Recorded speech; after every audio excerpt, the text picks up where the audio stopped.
Ladies and gentlemen, welcome to the 323. I am your host, Reid Murphy. I'm really happy for you. I'm gonna let you finish. Who the fuck is that guy? Look at the show. I'm the captain. Welcome to the fucking show. Fuck Scott.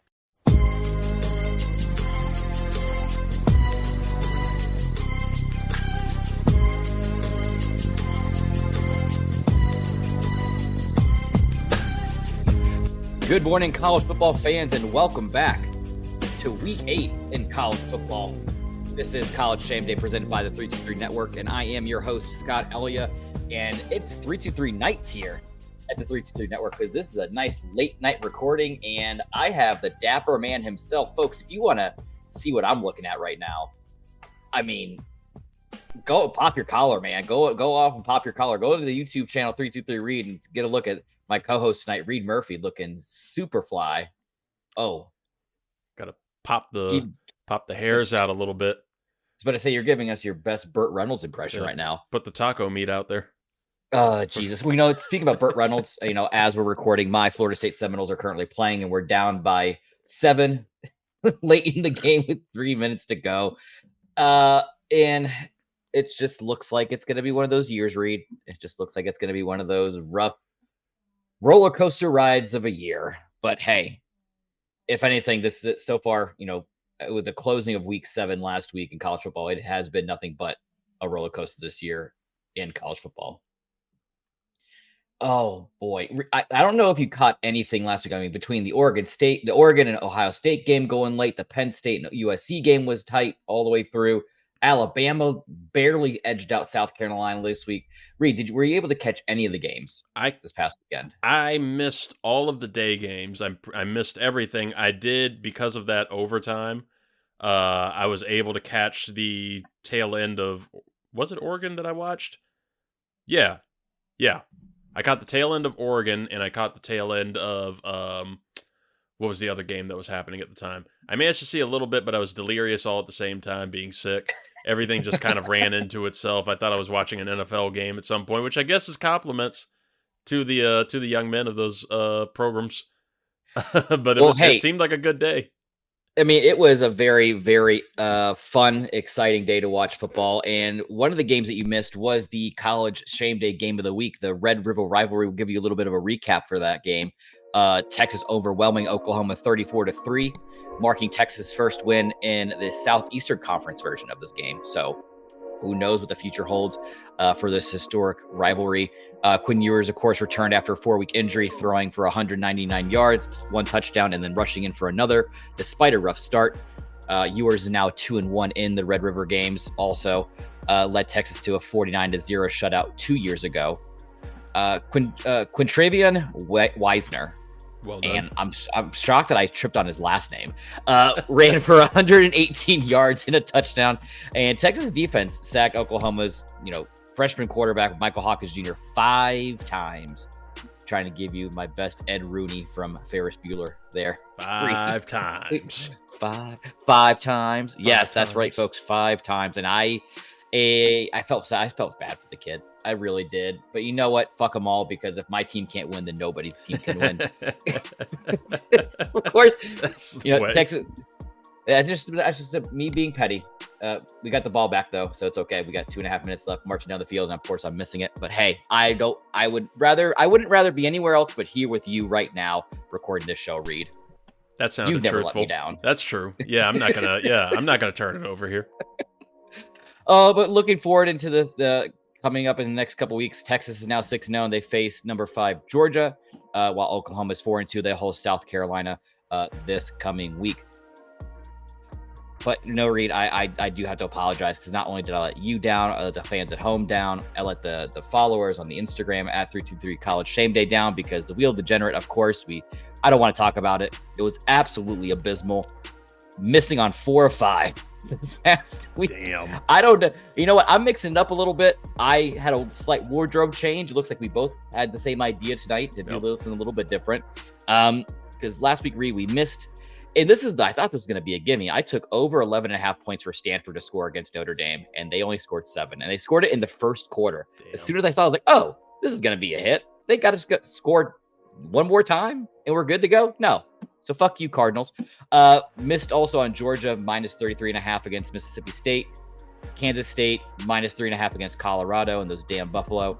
And then also missed on Hawaii, plus 20.5 against Boise State. I think I just tempted that one a little bit too much with Ashton Genty there in the Boise State Buffalo Broncos. But we did hit one.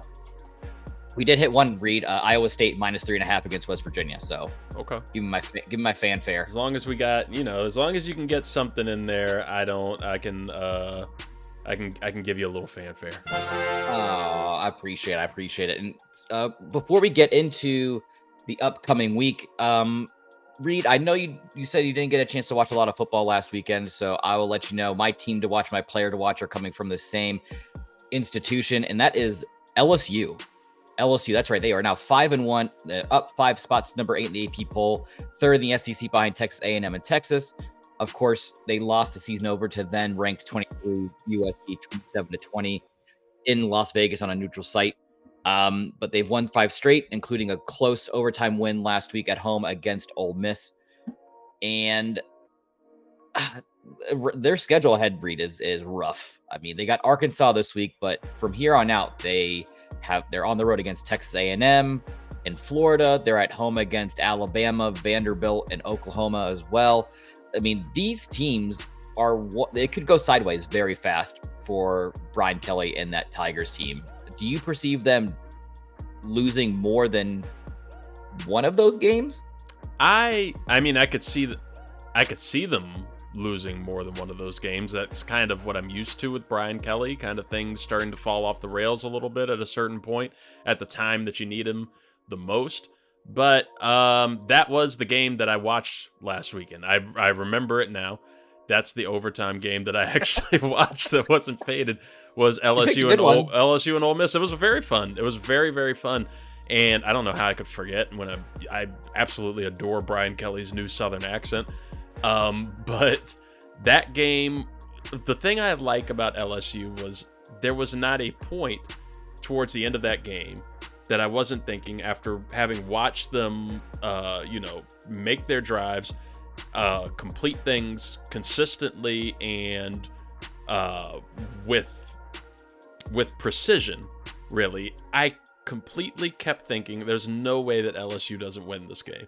LSU is going to come out of this like everything is going their way. There is some crazy skill on that team, and I don't know, they looked like they had that level of swagger that you want to see from a contender team. And I really liked the squad. Brian Kelly seemed legitimately confident and not just fake Bayou confident that he was trying to put on. Like, yeah, he really seemed like he had it. So I like this LSU team. I could see them dropping a couple, but honestly, I could also see them going all the way through. Not to lie, I like them as a contender here. Listen, all they got to do is be one of those outside looking in teams. They don't have to necessarily win the SEC, but if they're one of those top 8 teams kind of at the end of the season and they just get one of those bids for, I guess, what are they going to consider it? Like a wild card round, I guess. Yeah. All they got to get is just get there, and then it's a whole, like they say in all sports, once you're in the playoffs, it's a whole new season. Just start fresh slate and just keep moving forward. That's what it is. But in order for them to close out the rest of the season, I think a lot of it's going to rest on the shoulders of junior quarterback Garrett Nussmeier. If you look at the actual stat sheet, he looks to be easily top 5 or easily top 10, potentially top 5 quarterback in college football this season. Last week against that Ole Miss Rebels team, even though he did pass for 337, 3 touchdowns and 2 picks, Reid, one thing that he shouldn't be doing is only completing 43% of his passes. So that's not good. No, that's not good. He didn't look like that last week towards the end. Like he had some legitimacy to him, and it's the first time like I really got to watch him for an extended period of time. I'd heard the name and I just like made fun of it all season. I was like, oh yeah, that's got NFL backup to third string quarterback written all over it. But I don't know, man. Dude, the kid was looking good last week, so we'll see if he can get a little more consistency with his, with that completion percentage. We might have something. Yeah, I mean, and his stats should be fairly high because a lot of those teams, like I mentioned, like they're going to have to play aggressive and get that ball down the field. I mean, on the season so far, he's passed for, his about 65% completion rating, just under 2,000 yards, 18 touchdowns, and 6 picks. So I think if he's able to clean up that game, they should be ready to roll. And like I said, Reid, I only have one kind of newsworthy story talking about, rolling out. Before we get into this week's very interesting game of the week situation, we're going to go to the West Coast real quick, and we're going to go to USC. Did you know that at USC you can pay to run out with the team? It usually costs about $15 to $2K depending on what the game is.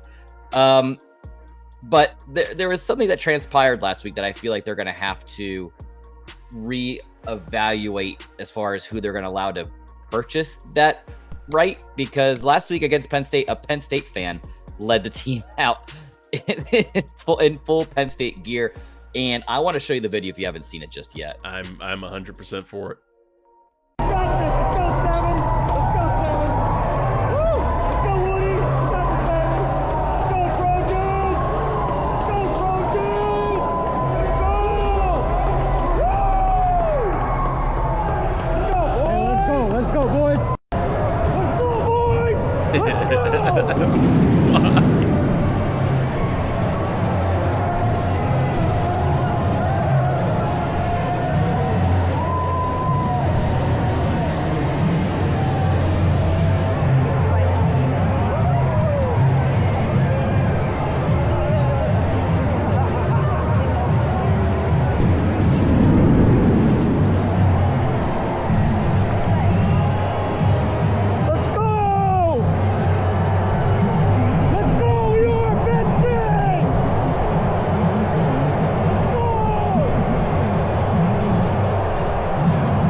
Keep in mind, Reid, Penn State won in overtime 33-30. That's not good. That can't happen. That has to be one of the best troll jobs, right? Like, it has to be. If you see one of your, it's a huge game, you're going into unfriendly territory already, you might as well try to troll while you're there. Now, do you think that you would drop $1,500 just to do that? I don't have a college allegiance enough to do that, but I could. If it was like a pro thing, I think I'm, go run out in AT&T Stadium with some decked out in Commanders gear. I'm bought in enough. Yeah, I'll jump on the star. I'll jump on the star and wait for somebody to tackle me. Yeah, I'm all about it. I know you don't have any college allegiance, but you do have allegiance to this country, right? That is true, and I could. Yeah, I'll run out there with a Marine Corps flag. Well, you know what? How about this? Because we have, for the first time ever, I think, in this season and a half of College Shame Day, the first time ever having two, folks. That's right, 2 games of the week. So let's get busy, because the first game up is Saturday at noon. East Carolina at number 23 Army. Army is favored by 15.5, but East Carolina leads this series 8-0. Reid, is Army for real? You always ask me on Ricks versus Gricks, and you always ask me on the Sunday Hangover shows if the Raiders are for real, and I always ask you, or I always answer you with a resounding no. Are they for real? I'm gonna say that they actually are this year. They've both been really fun. Army and Navy, the thank you for your service teams have been really fun this year. It's a lot of the thing about Army-Navy game, and I look forward to it every year, and it always kind of makes me sad for a variety of reasons, not only because, it's signaling sort of the end of football season is nigh, but also that it's just a lot of it's looking like 1960s, 1950s football of just, we're going to run it 100 times. And when we throw it, it's going to scare the hell out of you. And there's a 90% chance that we throw it over their heads by 80 yards.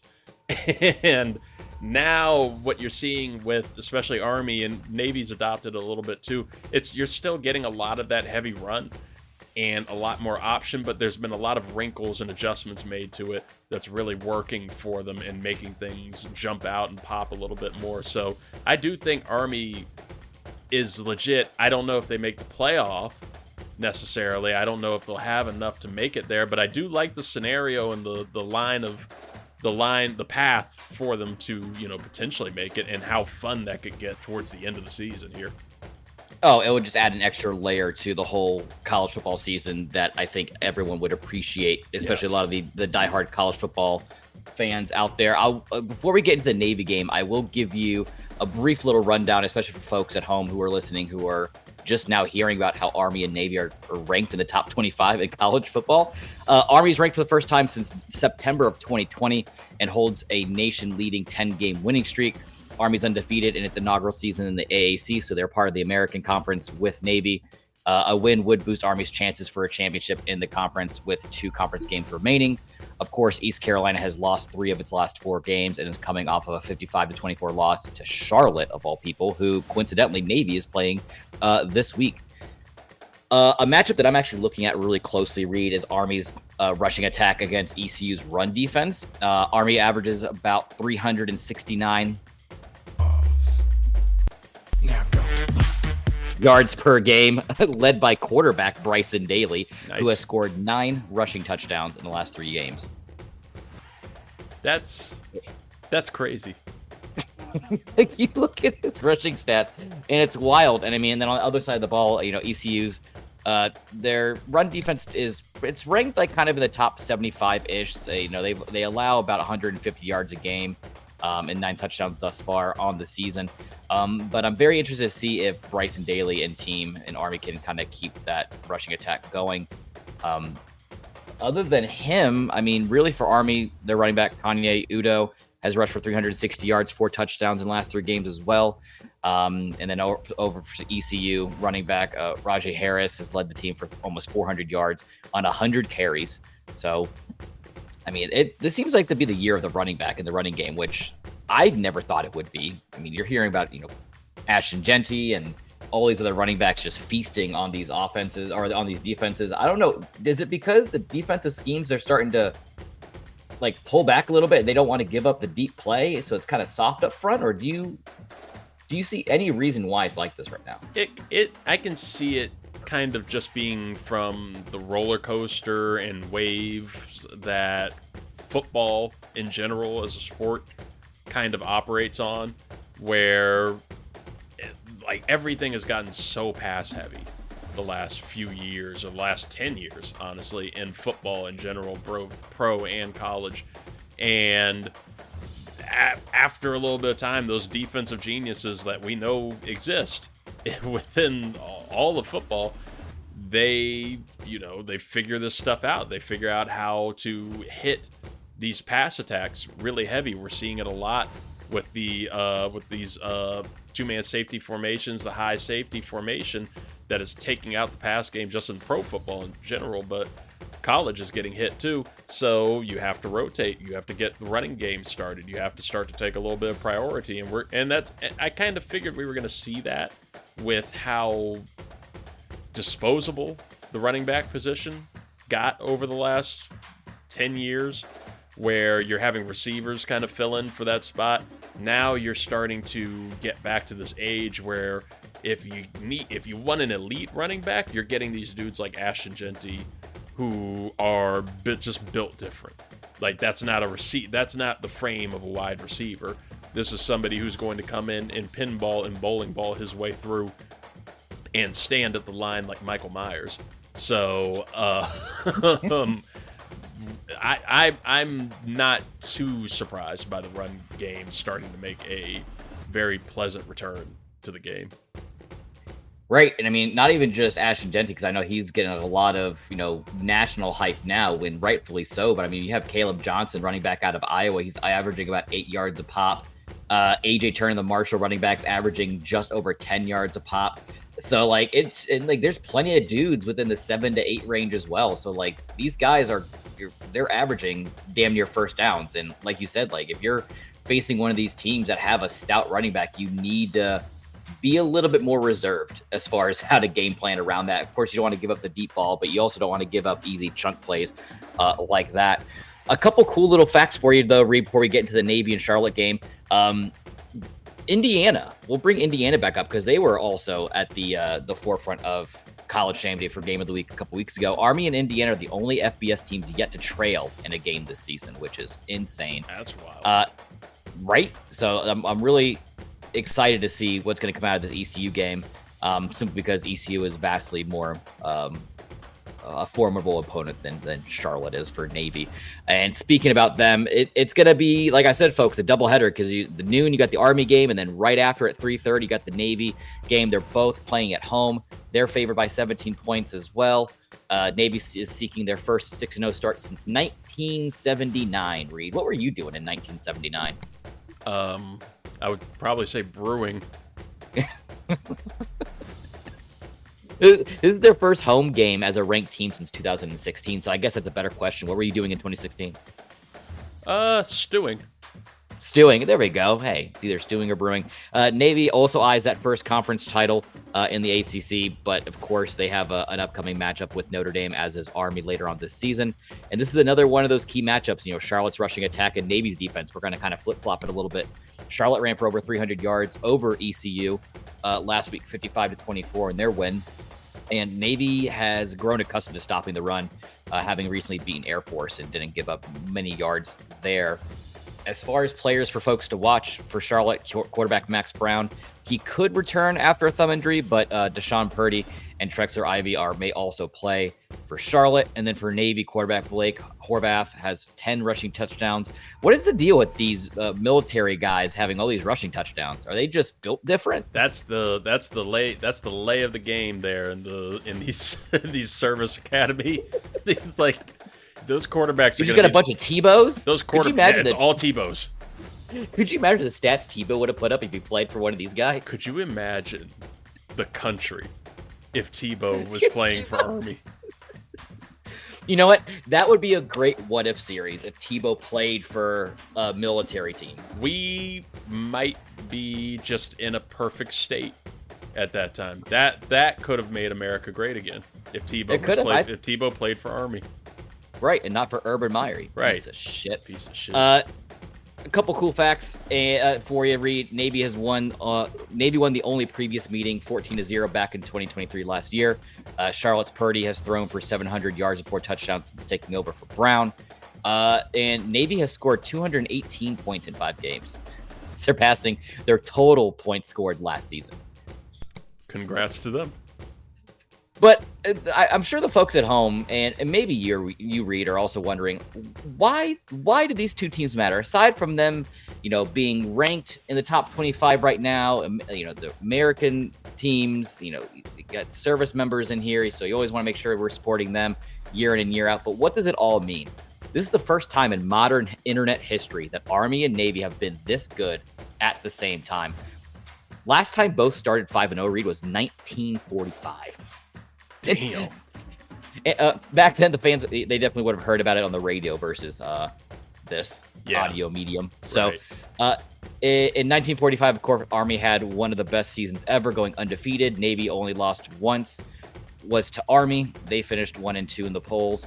Over the years, Army and Navy fell behind as football modernized and societal changes reduced the appeal of service academies for athletes, which is no surprise, because this is a topic that me and you've always discussed. Like, we always tout that the American military force has some of like the cream of the crop when it comes to like athletic and just in shape individuals. So it's like, how are they able to compete with a lot of these other schools? And it really comes down to they face a lot more challenges. They have a lot more strict rules. They got those military commitments tied to it.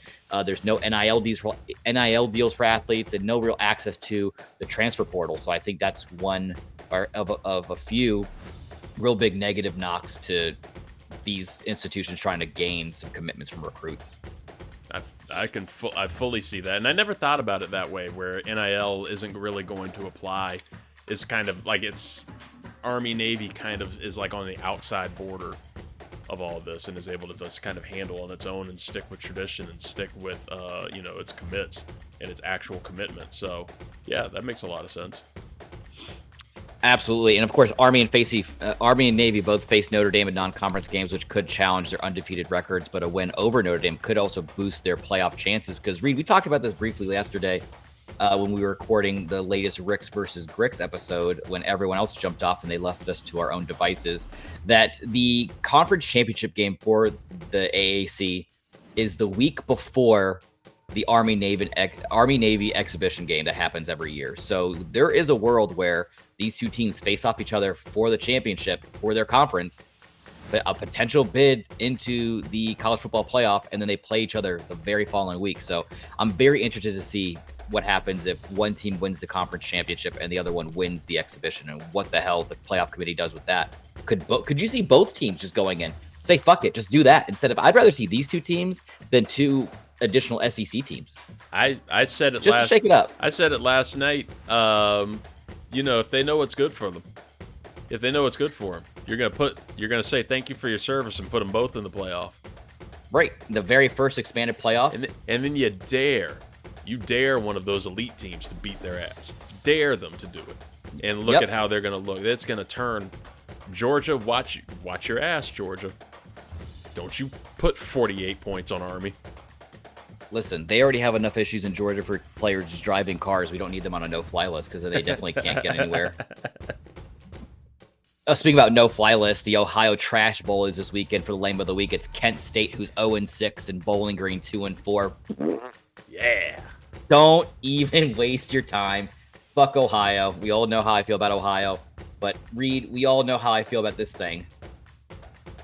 The wheel. It's the wheel. The Wheel of Degenerate, folks. That's right. The greatest thing to just grace the presence on the internet.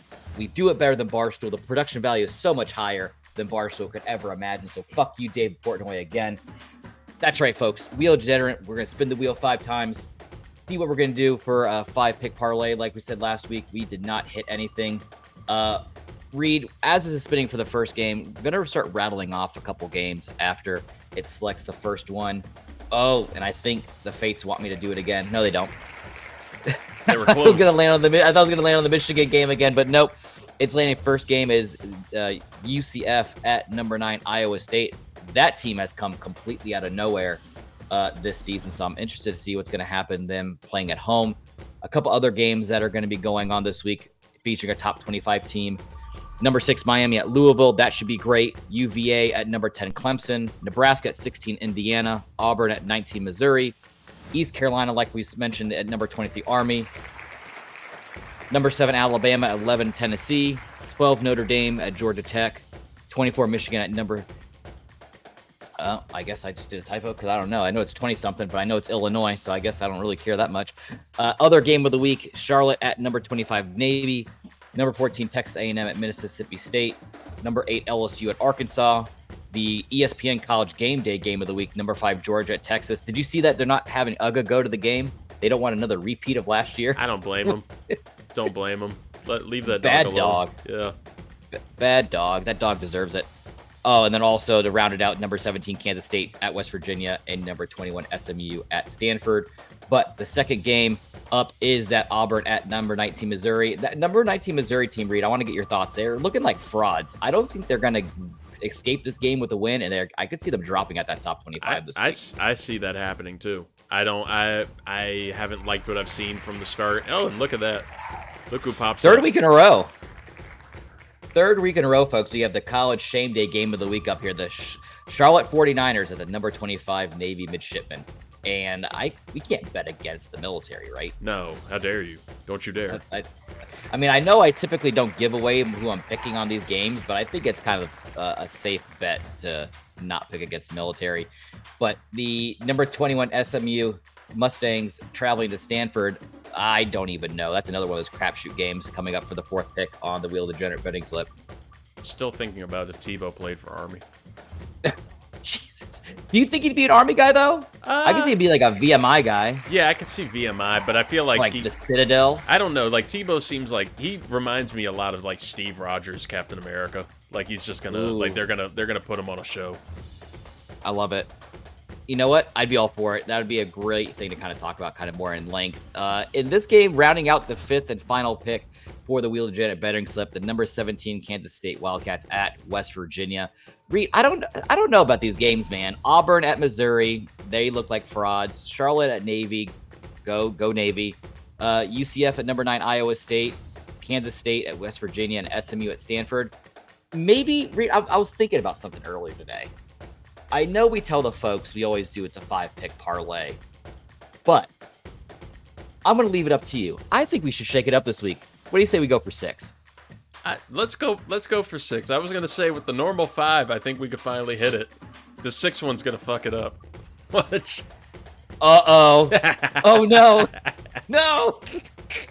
Well, I got to do it. I got to do it. I can't go back now because now the sixth and final game for this betting slip. That's what happens. That's what you get. Is number 24 Michigan at number 22 Illinois. God damn it, Dave Portnoy. He did it to you. Now, I mean, because of who it is, you know who to go against. I played myself. Yeah. I played myself. But like I said, we've been on the fringe week in and week out about trying to hit one of these parlays. Last week was just so bad. I'm looking for every little possible thing that I can do to try to get some money won, not only for us here at 323 and College Shame Day, but also for the fans at home. I went through the wardrobe change. We changed up the recording time. One thing that didn't change was Florida State lost again, so congratulations there.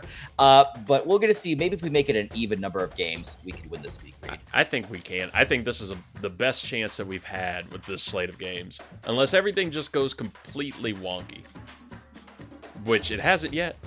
Everything's been kind of like straightforward here in the football week to start, so yeah, I think we got it this week. I really do. I have confidence. I wore this shirt from confidence.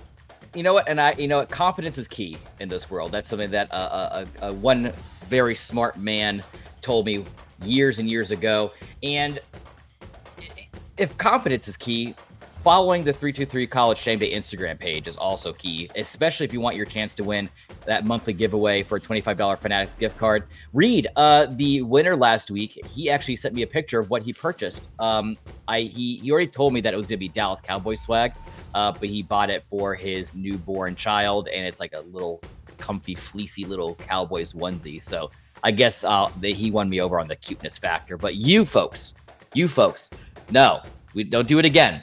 We're not having that Cowboy shenanigans here. Make sure to go follow the College Shame Day Instagram page at 323 College Shame Day for your chance to win. Oh yeah, and if you want extra chances, all you got to do is just double click those posts every single time you see him. Comment, share your post as well. Tell Reid how good he looks in his collared shirt, because there's a couple other places where you can find Reid at 323 Reid on Instagram, Facebook, X, formerly known as Twitter, and also YouTube. And that's where I would go to see this tall drink of water. Yes, absolutely. Go to the 323 Network on YouTube. Subscribe to us. Check us out. Let us know how fictional fantasy football characters are doing for us and how that went. And you're going to want to be subscribed. Halloween's coming. Spooky season's coming. We'll have a Halloween show coming up. It's going to be very fun. Spooky. Pumpkin. My favorite time of year. Yeah. Oh, you got the... Well, at least you're more festive than I am. I don't have anything spooky up except for, I guess, me. Got the boo basket out here. You got what? Whoa, it's 2 of them out here. Whoa. All right, folks. You guys go off and enjoy the rest of your Saturday morning. Get the crock pot going because the fall weather is finally here, and I am so excited. My white ass is my favorite time of year. Until next time, embrace the shame, and thank you again for listening to the 323 Network. Chili on Sundays.